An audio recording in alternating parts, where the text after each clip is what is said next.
welcome back to the Hall Pass podcast. So with just me, Counselor Jay, and Counselor Vincent. And of course, we're practicing social distancing because we are doing this virtually from our own homes. Today's episode will be on just that, the coronavirus and how it's affecting our students and families. And many of you may also have some anxiety and questions since your SAT and ACT tests have been canceled, schools have closed, etc., wondering how this may impact your college admissions. Because we understand this time of uncertainty may bring rising concerns to students and parents, we want to dedicate this episode to answer your questions and hopefully ease many of those concerns. So again, with us today is Counselor Vincent. Welcome, Vincent. Hey, how's it going? We're so happy to have you on during this time. I always personally find it interesting learning about your experience in admission offices. I think it provides us with important insights into how these new kinds of challenges impact college applications. So I'm ready to dive right in. How about you? Yeah, let's do it. Okay. So first and foremost, overall thoughts about the impact of the coronavirus and how it's going to affect the college admissions and application process. Yeah, so I think the first thing is this is really unprecedented. Nothing like this has ever happened before, and students, from all over the country and the world are just kind of stuck at home. Some are just doing virtual learning.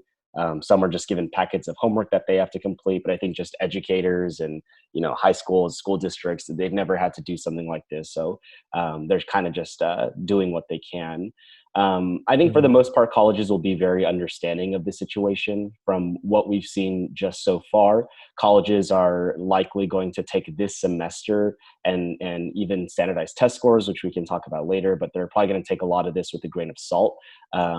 But I hope that students are just kind of doing what they can to be safe, and hopefully aren't stressing out too much about how this is going to affect their acceptances into colleges down the line. Yeah, reflecting back on kind of the experiences I've been having with some of my students. Yeah. On the flip side, they have been kind of noting how out of touch it feels. Maybe it's kind of an adjustment period they have to get used to. No, yeah, I agree. I have some students who are really happy about it, and they're just taking like extended vacation for them.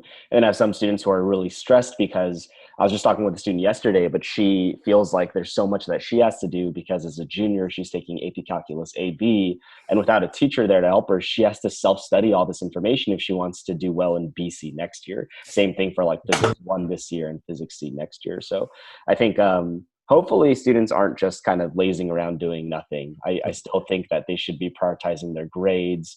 Their schoolwork is going to be maybe even more important now because standardized tests are really they're getting messed with, and dates are being postponed. But yeah, Right. again, at the end of the day, hopefully they're not just doing nothing except kind of their schoolwork. Yeah, so I want to touch base on that before we go into that next part about kind of what we would advise students to do during this time. Because so Um, then, yeah. How should we then capitalize on this situation in terms of free time? You mentioned continue prioritizing your grades.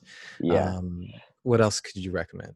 Right. So after focusing on your classwork, I feel like you should keep in mind that colleges are still going to want to see student leaders who are very passionate and are taking the initiative to do more. We don't want to see this as kind of like, well, since I'm at home, there's really nothing I can be doing. There's still a lot of things that you can potentially do, even if you can't leave your house. So, for example, I have some students who are working on various Too. I've seen some students that have taken this time as an opportunity and seized it, and then other students that kind of go on the other end of the spectrum and use this as a time to, I don't know, play video games all day or something of that nature. What right. would you say to advise? What's your advice to those students who kind of haven't yet picked up on the fact that this might be an opportunity for them? Yeah, I feel like we can apply the same advice that some students um, have towards their summers. Yeah, a Mm, lot of times students see their summer vacations as kind of the same thing as now, whereas you don't have school, so we might as well just kind of play around doing nothing. And even though this is a little bit different because you can't leave your home, you can't go out to volunteer, attend summer programs, we still want to see that you are taking the initiative to learn more, to pursue mm. passions in whatever capacity is available to you. Quick question about that. There are a lot of different types of online options. As parents, I see this question come up quite a bit. do I want to be taking an online course that's like directly from a university that costs $4,000, or is it okay if I go to a free source option like Coursera or EDX? Yeah, And I mean, a lot of times the ones that are more expensive, you actually get credit for them, mm, which is great. And if you want that college credit because it can look a little bit, I guess, more legitimate to colleges, then that's a viable option.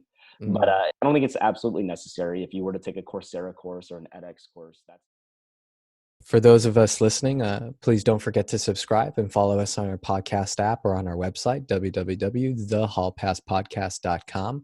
We also have an Instagram, the Hall Pass Podcast, excuse me. If you missed any of our episodes, you can also find us on iTunes or on our website. We want to thank our sponsors, the Admission Masters, for our high school students who want a mentor and counselor to guide you and help navigate your high school career. Join the Admission Masters family. You'll get personalized services that are focused and tailored to make you a successful student and overall individual.